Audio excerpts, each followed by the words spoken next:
Activity number 17, the balloon and temperature experiment. Container, cardboard, hot water, cold water, balloon and scissor. सुरुवातीला हा cardboard आपण असा कापून घेतला, त्याच्यातून हा गोल बाहेर काढला. हा बलून जो आपण फुगवलेला आहे तो याच्या आत टाकला. याच्या आत टाकल्यानंतर तो एवढा बाहेर येताना आपल्याला दिसतो. त्यानंतर आपण या बलूनवर सुरुवातीला आपण हे हॉट वॉटर पोर केलं. हे गरम पाणी मी टाकते बघा. गरम पाणी टाकल्यानंतर हा बलून आपण पुन्हा एकदा त्या होल मध्ये इन्सर्ट करून बघणार आहोत.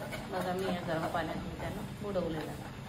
आता ह्या होल मधून इन्सर्ट करताना बघा तो इतका फार कमी साईजने तो आत गेलेला आपल्याला दिसून येतो. त्यानंतर आता मी ह्याच बलूनवर पुन्हा कोल्ड वॉटर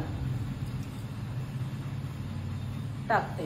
हे कोल्ड वॉटर टाकल्यानंतर त्याच्यावर काय परिणाम होतोय ते आपल्याला ऑब्झर्व करायचं आहे. खाली हॉट वॉटर असल्यामुळे मी त्याला टेकवत नाही. आता बघा कोल्ड वॉटर टाकल्यानंतर त्याच्या साईज मध्ये काय बदल झालाय ते आपल्याला ह्याच्यातून लक्षात येईल. बघा त्याची साईज काय झालेली, कमी झालेली. हा बलून ह्याच्यातून निघून आलेला आपल्याला दिसतो. याच्यावरून आपण असं म्हणतो की air get compress due to cold water and expand due to hot water. Thank you.